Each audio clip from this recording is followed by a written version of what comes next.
পুরুলিয়ার একটা ছবি দেখাই আপনাদের, ছবিটা দেখুন। আজকে 2026 সালেও এই ছবিটা দেখতে হচ্ছে এখনো অন্ধকারে রয়েছে। এতদিন অন্ধকারে ছিলেন এবং 1-2 বছর নয়, এভাবে 12 বছরের অপেক্ষা, 12 বছর এভাবেই অন্ধকারে জীবন কাটিয়েছেন। আর এবার সেই 12 বছরের যে অপেক্ষা, সেই 12 বছরের অপেক্ষার সমাধান হলো কত দিনে? মাত্র 12 দিনে। হ্যাঁ, ঠিকই শুনছেন, 12 বছরের অপেক্ষা 12 দিনে সমাধান। জনতার দরবার, মুখ্যমন্ত্রী শুভেন্দু অধিকারীর জনতার দরবার, আর সেই জনতার দরবারে আবেদন করে দ্রুত সমাধান। অন্ধকার থেকে আলোয় ফিরলেন পুরুলিয়ার এই যে কৃষ্ণ বাউরির পরিবার। বাড়িতে বিদ্যুৎ পেলেও পুরুলিয়ার কৃষ্ণ বাউরির পরিবার 12 বছর পর। 12 বছরের অপেক্ষা, মাত্র 12 দিনেই যে সমস্যা ছিল সেই সমস্যার সমাধান হলো মাত্র 12 দিনে। জনতার দরবার, আর সেই জনতার দরবারে আবেদন করে দ্রুত সমাধান। বাড়িতে বিদ্যুৎ পেল পুরুলিয়ার কৃষ্ণ বাউরির পরিবার। সরাসরি চলে যাব, ইন্দ্রজিৎ রয়েছে আমার সঙ্গে, ইন্দ্রজিতের সঙ্গে কথা বলবো। ইন্দ্রজিৎ, প্রথমেই জানতে চাইবো যে 12 বছর ধরে এই বাড়িতে বিদ্যুৎ কেন ছিল না, সেই বিষয়টা আগে জানাও। দেখো তমস্বী, আমরা যেটা জানতে পেরেছি তার বাবার বিদ্যুতের সংযোগ ছিল এবং তারপরে বাবার বিদ্যুতের সংযোগ যাওয়ার পরে তিনি আবেদন করেন, 12 বছর আগে আবেদন করেছিলেন বিদ্যুৎ সংযোগের জন্য, কিন্তু তার জমি জটের কারণে বা সেই বিদ্যুৎ সংযোগ হয়নি এবং অবশেষে পালাবদলের পর তিনি মুখ্যমন্ত্রীর দরবারে যান এবং সেখানে তার স্ত্রী এবং তার মেয়ে গিয়ে সমস্যার কথা বলেন এবং 12 দিনের মাথায় সেই যে 12 বছর ধরে যে জটিলতা ছিল, যে সমস্যা ছিল, বিদ্যুৎ সংযোগ দিতে পারেনি স্থানীয় প্রশাসন বা বিদ্যুৎ বিভাগ, সেই 12 বছরের সমস্যার বা জটিলতা কাটিয়ে অবশেষে 12 বছর এর সমস্যা 12 দিনে সমাধান হলো এবং অবশেষে কৃষ্ণ বাউরির বাড়িতে আলো জ্বলল। ইন্দ্রজিৎ, একটা বিষয় জানতে চাইবো, আমি আসবো তোমার কাছে, কিন্তু তার আগে কৃষ্ণ বাউরি কি বলছেন তারা একবার শুনবো। সরকার পাল্টিছে, তখন আমরা মুখ্যমন্ত্রীর দরবারে গেলাম। ওরা ফোন করে দিল, ফোন করে দেওয়ার পরে আমার 12 দিনের মাথাতে আমি লাইনটা পেলাম। হ্যাঁ, আমি খুব খুশি। মুখ্যমন্ত্রীকে আমার পরিবার থেকে অশেষ ধন্যবাদ। আর আমি কিছু বলছি কিছু ঘটনা ঘটে গেছে। 15 বছর অন্ধকারেই ছিল। 2014 সাল থেকে, বুঝলেন, তার আগে ছিল যে ছেলে মেয়ে আমার রাত্রে বেলা লম্ফ জ্বালিয়ে এখনকার দিনে বসে থাকতো বাড়িতে। এত দুঃখ, সে দুঃখর আপনাকে আর কি বলবো, যে শেষ। ইন্দ্রজিৎ রয়েছে আমার সঙ্গে, ইন্দ্রজিতের সঙ্গে কথা বলবো। ইন্দ্রজিৎ, আজ কৃষ্ণ বাউরি ধন্যবাদ দিলেন মুখ্যমন্ত্রীকে এবং যে কান্না, যে চোখের জল আমরা দেখলাম, সেটা আনন্দের চোখের জল, কিন্তু 12 বছরের চোখের জল। তখন তো তৃণমূল জামানা ছিল, তৃণমূল আমলে তিনি জানিয়েছিলেন, কেন সেই সময় সমস্যা সমাধান করা গেল না? দেখো, একদিকে সমস্যা হচ্ছে যে জমির সমস্যা ছিল, জমির সংক্রান্ত জটিলতা ছিল, এই কারণে বিদ্যুৎ সংযোগ দেওয়া যায়নি। অন্যদিকে এই কৃষ্ণ বাউরি একেবারেই শাসক দলের, তৎকালীন শাসক দলের বিপক্ষে ছিল বলে, বা শাসক দল বিরোধী দলের সমর্থক ছিল তেমনটাই জানা গেছে এবং তিনি তেমনটাই জানিয়েছেন। সেই কারণে জটিলতা আরও তৈরি হয় এবং ইনি সংযোগ পাননি এবং 12 বছর ধরে তিনি চেষ্টা করে গেছেন, বারে বারে বিভিন্ন প্রশাসনের দ্বারস্থ হয়েছেন, কিন্তু কোনো লাভ হয়নি। অবশেষে একেবারেই যেমনটা বললাম তোমাকে, একেবারেই পালাবদলের পর তিনি জানতে পারেন যে মুখ্যমন্ত্রীর দরবারে গেলে তিনি হয়তো সুবিচার পাবেন। তিনি না যেতে পারলেও তার স্ত্রী এবং তার মেয়ে তারা যান এবং তারপরেই কয়েকদিনের মাথায় একেবারে 12 বছর এক যুগের সমস্যা, এক যুগ ধরে যে সমস্যায় ভুগছিলেন, সেই সমস্যার সমাধান হলো মাত্র 12 দিনে।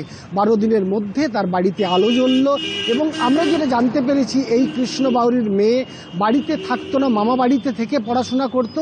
সেই মেয়ে এখন বর্ধমান মেডিকেল কলেজে নার্সিংয়ের পড়াশোনা করছে এবং ছেলে মাধ্যমিক পাশ করতে পারেনি। সেই কারণ বিদ্যুৎ নেই বলেই বিভিন্ন রকম সমস্যা হতো, বাড়িতে কেউ থাকতে চাইতো না এই তীব্র হ্যাঁ। গরম পুরুলিয়াতে। ফলে বিভিন্ন রকম সমস্যা তৈরি হতো বিদ্যুৎ না থাকার কারণে, এবং এই বিভিন্ন সমস্যার যে সমাধান হলো দ্রুত, তার জন্য মুখ্যমন্ত্রীকে তিনি অনেক ধন্যবাদ জানিয়েছেন। পাশাপাশি বেশ স্বাভাবিকভাবেই 2014 থেকে অন্ধকারে রয়েছেন এবং বিভিন্ন সমস্যার মধ্যে দিয়ে 12 বছর কাটালেন, আর সেই 12 বছরের যে সমস্যা সমাধান হলো মাত্র 12 দিনে। কৃষ্ণ বাউরির স্ত্রী তিনি কি জানাচ্ছেন শুনবো। মুখ্যমন্ত্রীকে বলবো ধন্যবাদ। আমাদের যেমন ভগবানেরও বেশি ওঠে, আমাদেরকে আলো দেখাইছিস, আইলো বলে নতুন সরকার, নাইলে আমরা কোনোদিনে এইখানে অন্ধকারেই বাস করতাম, বসে বসে কাঁদতাম। এইখানে এরা তো চলে যেত, বাটা বাইরে চলে যেত, আমি এই ছেলে দুটোকে নিয়ে বসে বসে কাঁদতাম ওই লম্ফর আলোতে পড়ালেখা করতে। এখানে বসে বসে দিয়ে আমিও বসে রইলাম, রান্না করতাম, রান্না করে দুপুরে রান্না করে নিতাম, রাতে রান্না করতে পারতাম না, মেঘ ঝড় আসতো, দিয়ে লম্ফনি হয়ে যেত।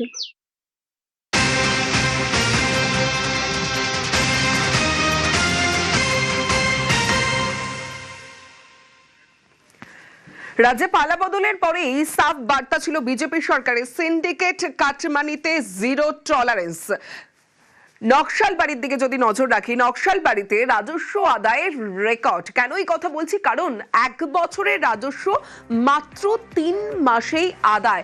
আরো একবার জানিয়ে রাখি, নকশালবাড়িতে রাজস্ব আদায়ের রেকর্ড, 1 বছরের রাজস্ব 3 মাসেই আদায়। বিশ্বজিৎ মিশ্র রয়েছে আমার সঙ্গে, বিশ্বজিতের সঙ্গে কথা বলবো। বিশ্বজিৎ, 1 বছরের রাজস্ব 3 মাসে আদায় হলো, তার মানে তৃণমূল জামানাতেও এই রাজস্ব হতো, কিন্তু সেই রাজস্ব জমা পড়তো না। তাহলে কার পকেটে যেত এই রাজস্বের টাকা, এই প্রশ্ন তো উঠছে। ভূমি রাজস্ব দপ্তর থেকে যে পরিমাণ তথ্য উঠে আসছে তাতে কিন্তু অবশ্যই পরিষ্কার যে কারো না কারো পকেটে কিন্তু এই রাজস্বের টাকা যেত। বিজেপি অভিযোগ করছে যে তৃণমূল নেতাদেরই এই কাটমানির টাকা যেত, আর যার জেরে রাজস্ব খাতে কিন্তু সরকারি খাতায় টাকা ঢুকতো না। 1 বছরে 10 লক্ষ টাকা আর 3 মাসে 7 লক্ষ টাকা, এত বড় হিসেব নিকেশের ভুল কিভাবে হতে পারে? ভূমি রাজস্ব দপ্তর বলছে তারা প্রতিনিয়ত রাজ্য সরকারের নির্দেশ আসার পর রেড চালাচ্ছে, এরকম জায়গায় খাজনা তোলা হচ্ছে, এবং যার জেরে কিন্তু 3 মাসে 7 লক্ষ টাকা উঠেছে। যদি দেখা যায় গত বছরের হিসাব, সেখানে কিন্তু মাত্র 12 মাসে 10 লক্ষ টাকা। অর্থাৎ একথা পরিষ্কার যে তৃণমূল জমানায় তৃণমূল নেতাদের পকেটে কাটমানি এবং সিন্ডিকেটের টাকা ঢুকতো, যার জেরে রাজস্ব খাতে কিন্তু সরকারি খাতায় এই টাকা আসতো না, এবং এতেই কিন্তু উন্নয়নের বিভিন্ন কাজ কিন্তু থমকে যেত। আর যে পরিমাণ টাকা এবার পালা বদলের পর আসতে শুরু করেছে, তাতে কিন্তু অবশ্যই উন্নয়নের বিভিন্ন কাজ ত্বরান্বিত হবে। বিজেপি নেতৃত্ব মনে করেছে যে কাটমানি সিন্ডিকেট বন্ধ হওয়ার জেরেই এই টাকা কিন্তু একবারে সরাসরি সরকারি খাতায় ঢুকছে, এবং যার প্রমাণ কিন্তু মিলছে এই 3 মাসে প্রায় সমসাময়িক টাকা তৃণমূল জমানার থেকে। এবং ভূমি রাজস্ব দপ্তরের আধিকারিক তারা জানাচ্ছেন যে পুরো নগর উন্নয়ন মন্ত্রীর কাছ থেকে নির্দেশ আসার পর বিভিন্ন জায়গায় কিন্তু রাজস্বটা কিন্তু আদায় করা হচ্ছে, এবং রাজস্ব আদায়ের পর এই হিসেব মিলছে যে 3 মাসে প্রায় 7 লক্ষ টাকার বেশি রাজস্ব আদায় হয়েছে ভূমি রাজস্ব দপ্তরের কর্মীদের পক্ষ থেকে। বেশ, প্রত্যেকের চেষ্টা করছি যাতে রাজস্ব বাড়ে। তো আগে যেটা হতো যে অনেক কমার্শিয়াল ট্রানজাকশন হতো, মানে কমার্শিয়াল সম্পত্তি বা কমার্শিয়াল ল্যান্ড ইউজ হচ্ছে, কিন্তু সেগুলো খাজনা সেভাবে আদায় হতো না। তো এখন আমরা কমার্শিয়াল এইসব ট্রানজাকশন বা কমার্শিয়াল যে সমস্ত জায়গাগুলো আছে সেখানে নোটিশ পাঠাচ্ছি, তারা সাড়াও দিচ্ছে, তারা এসে খাজনা জমা দিচ্ছে বা অনলাইনে দিয়ে দিচ্ছে, এবং আমরা রেডের সংখ্যাও বাড়িয়েছি, সেখান থেকেও কালেকশন হচ্ছে। তো সব মিলিয়ে একটা পজিটিভ সাইন যে আমরা ভবিষ্যতে এটা আরও বাড়াতে পারবো। গত বছরে সব মিলে 9 লক্ষ টাকার কাছাকাছি ছিল, তো এই বছর এবারে 3 মাসেই প্রায় 7 লক্ষ টাকা আমরা তুলে ফেলেছি। এই মাসে আবার নতুন 15 দিনে আরও হয়তো 9 লক্ষ ছাড়িয়ে যেতে পারে। এইভাবে আমরা এগোচ্ছি। তৃণমূল সময়ে মাফিয়াদের, তৃণমূল গুন্ডাদের বারবারন্ত, তারা যে কাটমানি, তারা যে সিন্ডিকেট রাজ চালাতো, যার দরুন কিন্তু রাজস্ব সরকারের খাতে জমা পড়তো না। আর তারা আজকে না থাকায় সরকার সঠিকভাবে রাজস্ব আদায় করতে পারছে, যার দরুন কিন্তু এই অধিক পরিমাণে রাজস্ব আদায় হয়েছে। এবং এই যে রাজস্ব আদায় হচ্ছে, এতে কিন্তু আমাদের জনসাধারণের উন্নয়নমূলক কাজে কিন্তু খুব প্রভাব পড়বে। বিগত দিনেও যদি এভাবেই রাজস্ব আদায় হতো, রাজ্যের অবস্থা কিন্তু এইভাবে থাকতো না, রাজ্য আমাদের অন্য জায়গায় পৌঁছে যেত। আপনাদের প্রথমে মনে করিয়ে দিই, কল্যাণীর জওহরলাল নেহরু হাসপাতালে হঠাৎ ভিজিট করেছিলেন স্বাস্থ্য প্রতিমন্ত্রী সুমনা সরকার।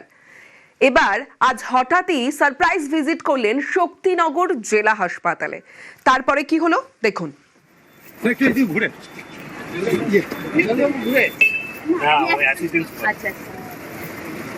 ভয়কে আউট করে ভরসা ইন করেছেন না, সেটি ভয় পাওয়ার কিছু নেই।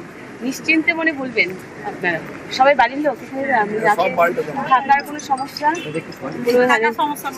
থাকার সমস্যাও নেই। সিস্টার যারা আছেন, নার্স যারা আছেন, তাদের ব্যবহার ভালো। আচ্ছা, সবাই কি লোকাল নাকি বাইরে থেকেও আছেন? আচ্ছা আচ্ছা। পেশেন্ট যেই আসুক না, আপনার অন্তত ডাক্তার না থাকুন, নার্সিংরা গিয়ে পেশেন্টের কি সমস্যা আছে বাইরে বসে এগুলো করুন। আপনারা কোনো জুনিয়র ডাক্তার যারা আছেন তাদেরকে অনুরোধ করুন। জুনিয়র মানে যথেষ্ট স্ট্রং, নাকি তারাও সিনিয়র দেবো। আশা রাখছি আপনাদের কাছ থেকে ভালো পরিষেবা সব বাড়ির লোকেরা পাবে, ভালো ব্যবহারটা পাবে। সমীর রুদ্র রয়েছে আমার সঙ্গে, সমীরের সঙ্গে কথা বলবো। সমীর, এর আগে আমরা দেখেছিলাম কল্যাণীর জেএনএম হাসপাতালে ছাত্রী সেজে সুমনা সরকার গিয়েছিলেন। আজ শক্তিনগর জেলা হাসপাতালে সারপ্রাইজ ভিজিট করলেন সুমনা সরকার এবং বেহাল দশায় তো রীতিমতো ক্ষোভ প্রকাশ করলেন দেখলাম।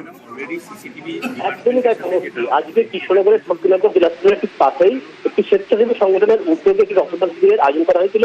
সেখানে অতিথি হিসেবে উপস্থিত হয়েছিলেন এই সুমনা সরকার এবং সেখান থেকে কিন্তু সকাল থেকে চলে যান শক্তিনগর জেলা হাসপাতালে এবং সারপ্রাইজ ভিজিটে। এবং তিনি গিয়ে সেখানে কিন্তু রোগীর আত্মীয় স্বজনের পরিবেশের সাথে কথাবার্তা বলেন এবং তাদের সাথে কথা বলে তিনি জানতে পারলেন যে হাসপাতালের যে বেহাল অবস্থা তার কথা। এবং রোগীর পরিজনেরাও কিন্তু মন্ত্রীকে পাশে পেয়ে হাসপাতালের যে বেহাল পরিস্থিতি সেটা তুলে ধরেন। তারা জানান যেখানে দালালদার চলছে, চিকিৎসকদের ঠিক মতো ব্যবহার পাওয়া যায় না, চিকিৎসা পরিষেবা পাওয়া যায় না। এর পাশাপাশি হাসপাতালের অন্যান্য যে কর্মচারী রয়েছেন তার থেকে শুরু করে প্রত্যেকের দুর্ব্যবহারে তারা তুলে ধরেন। এবং এইটা শোনার সঙ্গে সঙ্গে কিন্তু রেগে যান স্বাস্থ্য প্রতিমন্ত্রী এবং সাথে ছিলেন হাসপাতালের সুপার। তিনি নির্দেশ দেন যে এই ব্যবস্থা চলবে না, তৃণমূল রাজত্বে যা চলেছে, যা দুর্নীতি অনিয়ম দালালদার চলেছে তা বন্ধ করতে হবে।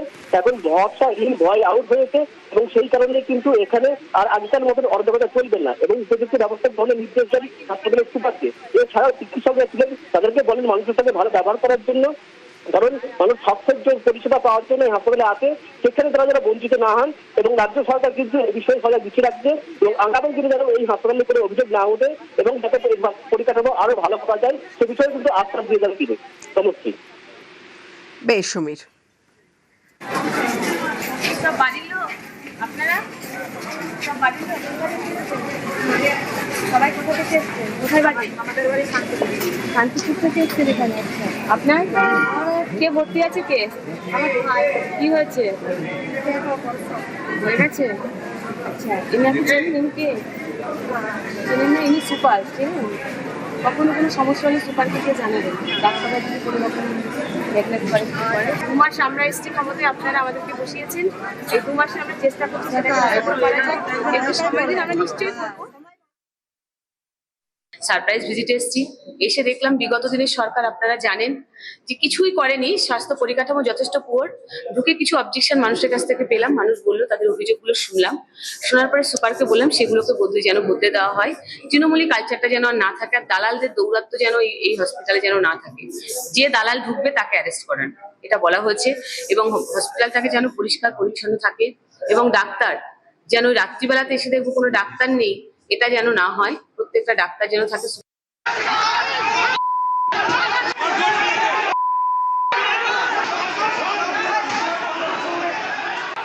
এই মুহূর্তে কোচবিহারের দিকে নজর রাখবো, কারণ কোচবিহারে বিজেপি ডিওয়াইএফআই সংঘর্ষ, কোচবিহারের গুঞ্জবাড়িতে রীতিমতো উত্তেজনা, দুপক্ষের মারামারি। যে ছবি আপনাদের এই মুহূর্তে দেখাচ্ছি কোচবিহারে, যেখানে বিজেপি ডিওয়াইএফআই সংঘর্ষ, কোচবিহারের গুঞ্জবাড়িতে উত্তেজনা।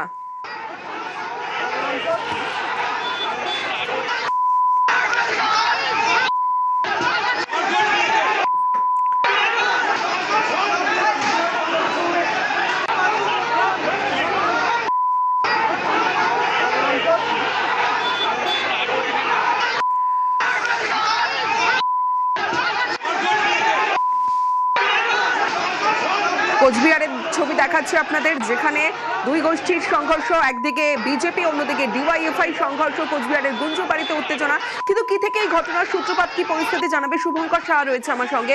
শুভঙ্কর। তমশ্রী, দেখো তোমাকে জানিয়ে রাখি, আজ ডিওয়াইএফআই এর মুখপাত্রর প্রতিষ্ঠা বার্ষিকী উপলক্ষে কোচবিহার গুঞ্জবাড়িতে গুঞ্জ পঞ্চানন হলে তাদের একটা কর্মসূচি ছিল, সেই কর্মসূচিতে যখন যোগ দিতে আসছিলেন সে সময় ঘুঘুমারিতে কিন্তু একদল ডিওয়াইএফআই কর্মীর উপর হামলার অভিযোগ ওঠে বিজেপির বিরুদ্ধে। এরপর যখন সেই কর্মী সভা চলছিল পঞ্চানন হলে, সে সময় বাইরে প্রচুর বিজেপি কর্মী সমর্থকরা ডিওয়াইএফআই কর্মীদের ঢুকতে বাধা দেয়। এই ঘটনার মধ্যে দুপক্ষের মধ্যে হাতাহাতিতে জড়িয়ে পড়ে, ধস্তাধস্তি শুরু হয়ে যায় এবং মুহূর্তের মধ্যে উত্তেজনা ছড়িয়ে পড়ে গোটা এলাকায়। দুপক্ষই একে অপরের দিকে ধাওয়া পাল্টা ধাওয়া করে, যদিও ঘটনাস্থলে থাকা বিশাল পুলিশ বাহিনী পরিস্থিতি নিয়ন্ত্রণে আনে। তবে এই মুহূর্তে কিন্তু সেখানে প্রচুর পুলিশ বাহিনী মোতায়েন রয়েছে এবং ঘটনাস্থলে উত্তেজনা রয়েছে। ডিওয়াইএফআই তরফে গোটা বিষয়টি নিয়ে বিজেপির বিরুদ্ধে অভিযোগ তুললেও কিন্তু অভিযোগ অস্বীকার করেছে বিজেপি। সমস্ত বেশ,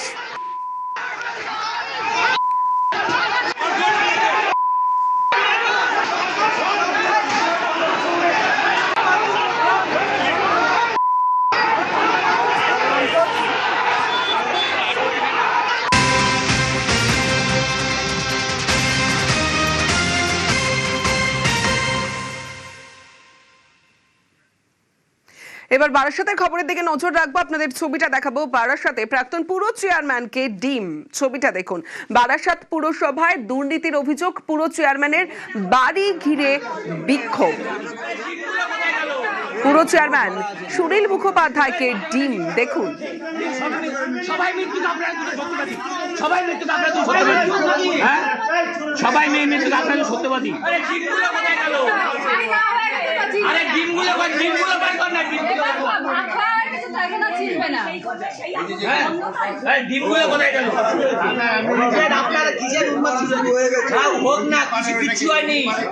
আপনারা বুঝবেন না ওগুলো।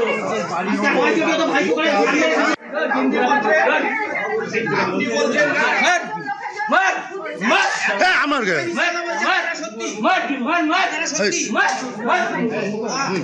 আমাকে মেরেছে সুনীল মুখার্জি, আমাকে মেরেছে, সুনীল মুখার্জি আমাকে মেরেছে। জিয়াউল আলম রয়েছে আমার সঙ্গে। জিয়াউল, আমরা শুনলাম যারা এই ডিম ছুড়লেন, বাড়ি ভাঙচুর করলেন, তাদের একটা কথা শোনা যাচ্ছিল যে আমাকে মেরেছে সুনীল মুখোপাধ্যায়। পুরো চেয়ারম্যান সুনীল মুখোপাধ্যায়, প্রাক্তন পুরো চেয়ারম্যানের বিরুদ্ধে ঠিক কি কি অভিযোগ রয়েছে? দেখো, বারাসাত পৌরসভার প্রাক্তন চেয়ারম্যান সুনীল মুখার্জি তার বাড়িতে আজকের অর্থাৎ ডিম ছোড়া এবং তার বাড়ি ভাঙচুর করা হয়। কিন্তু যারা ওখানে যায়, অর্থাৎ যারা বিক্ষোভকারী, তাদের একটাই দাবি যে যখন তিনি চেয়ারম্যান ছিলেন সেই চেয়ারম্যানের পদ অপব্যবহার করে সাধারণ মানুষকে মারধর, কোনো সরকারি সুযোগ সুবিধা পেতে গেলে তাদেরকে হেনস্থা করা, মারধর করা এবং ইচ্ছাকৃতভাবে অর্থাৎ যারা তৃণমূলপন্থী তাদেরকে সেই বাড়ি করে দেওয়ার জন্য টাকা দেওয়া, তাদের কাছ থেকেও কাটমানি নেওয়া, সাধারণ মানুষ যারা বিজেপি কর্মী সমর্থক তাদের কাছ থেকে মোটা অঙ্কের টাকা দাবি করা এবং যাদের বাড়ির পারমিশন, যদি অন্য কোনো রাজনৈতিক দল হতো তাহলে তাদের কাছ থেকে পারমিশন না দেওয়া এবং মোটা অঙ্কের টাকা দাবি করা এবং অন্য রাজনৈতিক দল হলে তাদেরকেও মারধর করা, এই ধরনের ভুরি ভুরি অভিযোগ তুলে এখন তার বাড়ির সামনে গিয়ে বিক্ষোভ দেখায় এবং তার বাড়ি লক্ষ্য করে ডিম ছোড়া হয় এবং তাকে তার বাড়িও ভাঙচুর করা হয়। কিন্তু সমস্ত অভিযোগ অস্বীকার করছেন চেয়ারম্যান যে তিনি তেমন কোনো ঘটনাই ঘটেনি। যারা তার বাড়িতে ভাঙচুর বা ডিম ছুটতে আসে তারা অন্য রাজনৈতিক দল, ফলে তাকে হেনস্থা করার জন্যই তার বাড়িতে হামলা করা হয়েছে। ফলে খবর পেয়ে পুলিশ যায়, বিক্ষোভকারীদের হটায়। কিন্তু বিক্ষোভকারীদের একটাই দাবি যে সবটাই তিনি যতক্ষণ পর্যন্ত চেয়ারম্যান ছিলেন সেই পদ অপব্যবহার করে সাধারণ মানুষকে হেনস্থা, মারধর, হুমকি, তাদের কাছ থেকে তোলাবাজি সব অভিযোগই কিন্তু রয়েছেন, এমনটা অভিযোগ করেন এলাকার মানুষ বা যারা বিক্ষোভ করেন তারা। বেশ, ওনার ইন্ধনে পাড়ার তৃণমূলের লোকজন নিয়ে আমাকে মারধর করেছে। আমি হসপিটালে ভর্তি, মানে ইলেকশনের আগে আমাকে উনি বলে তুই বিজেপি করিস, তোকে কিছু দেবো না।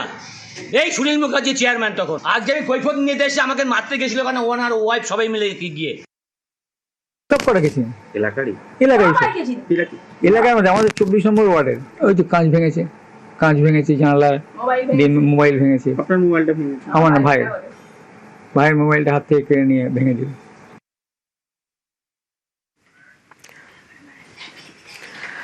হাওড়ার বাঁকড়ায় প্রতিবাদী খুন, প্রতিবেশীর বাড়িতে ইট মারার অভিযোগ এবং প্রতিবাদ করায় হামলার অভিযোগ। ধারালো অস্ত্রের কোপে একজনের মৃত্যু হয়েছে, আহত 2 জন।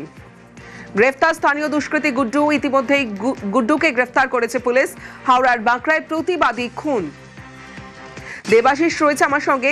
দেবাশিস, ইট মারার প্রতিবাদ আর সেই প্রতিবাদের জন্য এমন মারধর করা হলো যেখানে খুন হলেন একজন। দেখো, এই বিষয়টা নিয়ে কিন্তু পুলিশও কিন্তু তদন্ত শুরু করেছে। পুলিশ মনে করছে যে এর পিছনে অন্য কোনো কারণ, পুরনো কোনো শত্রুতা রয়েছে। সেই শত্রুতার জেরে খুন বা এই গুড্ডু, যার বিরুদ্ধে অভিযোগ মোহাম্মদ গুড্ডু, তার বিরুদ্ধে কিন্তু এর আগেও একাধিক অভিযোগ রয়েছে। মূলত তার বিরুদ্ধে যে অভিযোগটা ওঠে, এলাকায় বিভিন্ন বাড়িতে যেখানে মূলত মহিলারা থাকেন, সেই মহিলা যখন ছাদে যান বা ঘুরে বেড়ান তখন তাদেরকে লক্ষ্য করে ইট মারা, এই ধরনের ঘটনা ঘটায় হাসান মীর। তার পরিবার যখন তার পরিবারে গতকাল থেকে বেশ কয়েকবার ইট মারতে দেখা যায় এই গুড্ডুকে। আজকে যখন মোহাম্মদ গুড্ডুকে এলাকায় দেখতে পাওয়া যায়, সেই সময় তাকে ধরে এই হাসান মীর এবং তার পরিবারের দুজন তাকে প্রতিবাদ করে যে কেন তিনি এইগুলো করেছেন। এই নিয়ে বচসা, তারপরে হঠাৎ করে গুড্ডু এবং তার আরো এক সাকরেত তার সেখানে দাঁড়িয়েছিল, হঠাৎ করেই তাদেরকে তিনজনকে মারধর করতে শুরু করে এবং ধারালো অস্ত্রের কোপ মারতে শুরু করে তিনজনকে। গুরুতর আহত অবস্থায় তিনজনকে হাওড়া হাসপাতালে নিয়ে গেলে হাসান মীর, তার কিন্তু মৃত্যু হয়। এখনো পর্যন্ত দুজন যারা কিন্তু গুরুতর আহত অবস্থায় হাওড়া হাসপাতালে ভর্তি। এই ঘটনার খবর পেতেই কিন্তু ঘটনাস্থলে পৌঁছায় বাঁকড়াফাড়ির পুলিশ এবং সেখানে কার্যত রণক্ষেত্র চেহারা নেয়। তার কারণে গুড্ডুর বিরুদ্ধে আগেও একাধিক অভিযোগ ছিল, পুলিশের বিরুদ্ধে নিষ্ক্রিয়তার অভিযোগ ছিল এতদিন ধরে। ফলে এরপরে কিন্তু উত্তপ্ত পরিবেশ শান্ত করতে সেখানে বিশাল পুলিশ বাহিনী ও র্যাব মোতায়েন করা হয়। এরপরেই যখন গোটা এলাকায় খবর যায় যে হাসান মীর, এক প্রতিবাদী, তার মৃত্যু হয়েছে, তারপরে কিন্তু পরিস্থিতি আরো উত্তপ্ত হয়, কারণ তখনও গুড্ডুকে গ্রেপ্তার করতে পারেনি পুলিশ। এরপরে কেন্দ্রীয় বাহিনী মোতায়েন করা হয় গোটা এলাকায়। পরবর্তীকালে বাঁকড়া এলাকা থেকেই এক আস্তানা থেকে গুড্ডুকে গ্রেপ্তার করে বাঁকড়াফাড়ির পুলিশ। ইতিমধ্যেই তাকে হেফাজতে নেওয়া হয়েছে এবং পরিস্থিতি নিয়ন্ত্রণে আনতে সেখানে কিন্তু কেন্দ্রীয় বাহিনী মোতায়েন করা হয়েছে। আর খুনের সঠিক কারণ কি তা খুঁজতেই কিন্তু ইতিমধ্যেই জিজ্ঞাসাবাদ করা হচ্ছে। আর এই ঘটনার সঙ্গে আর কারা কারা যুক্ত, গুড্ডুকে জিজ্ঞাসাবাদের পর তাদের খোঁজেও কিন্তু তল্লাশি শুরু করেছে বাঁকড়াফাড়ির পুলিশ।